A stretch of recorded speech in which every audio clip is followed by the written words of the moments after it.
Meanwhile, a satellite image for you of the blizzard of 2013. This is we had to get some meteorological pornography in here. This is as the southern stream was coming up and just beginning to interact in phase with the northern stream. You can see oh yeah, I'm sorry. By the way, we don't operate under FCC regulations today. Like I said, I'm the dude in the cable network. I can get away with this stuff.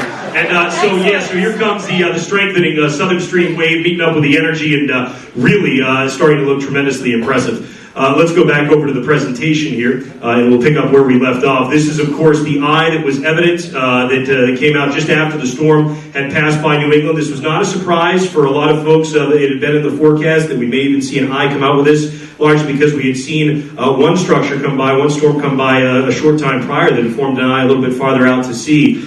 That's the 500 millibar anomaly for the entire winter of 78. Yeah, so you could see in 78, it was cold aloft. We were in the trough position, and that's why when you have certain winters like that, it's not an accident that we had two incredible storms like that, January 20th and then the blizzard of 78. Those weren't the only two storms.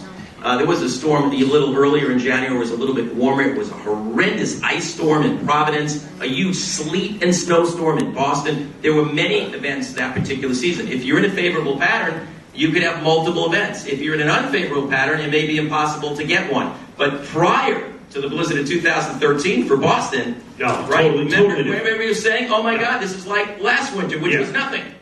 You know, it's ironic. This is the 500 millibar anomaly for the entire winter of 2012-2013 with completely opposite pattern. You actually had higher than normal heights across the eastern seaboard. But it's funny because when I interned with Harvey years ago, Harvey he would call me the king of convection because I was obsessed with convection. And then he'd call me one time during the winter at home and said, "How much snow do you have on the ground?" I said, "I don't know. It hasn't stopped snowing. I haven't measured it yet." He goes, "You convective waste. Get out there and measure the snow." And so the ironic part about it is that in our new regime, and I call it that because it seems to be the way we get our big blockbuster storms now, convection is a huge part of snow. And so the two have combined over the course of the last decade or 2 decades to become what's almost necessary for a major snow in Boston.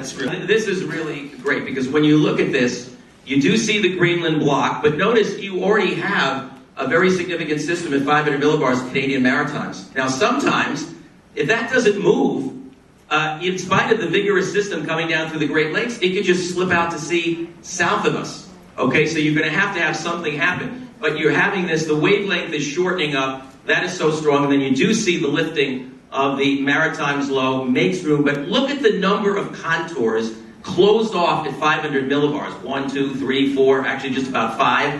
And you see the whole track of the 500 millibar storm is what you'd want a surface storm to do, which is unbelievable. How often do you see that at a 500 millibars? And you know what? I still say, now you're going to find out a lot about me, Matt.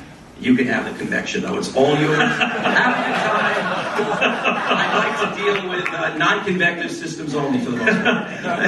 That seems not to be the case anymore. I don't know if we can get any systems that are real humdingers here without good convection involved in it. But nonetheless, this seemed like a fitting way to end it. Joe Delacarpini over at the National Weather. Joe, are you here though? No, okay, he's not here.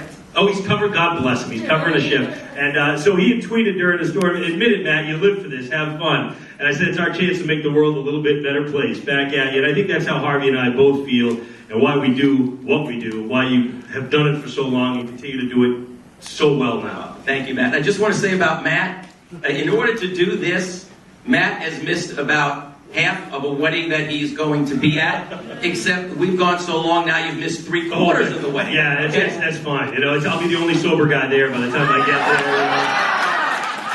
there. Stiff guy in a suit. Unbelievable.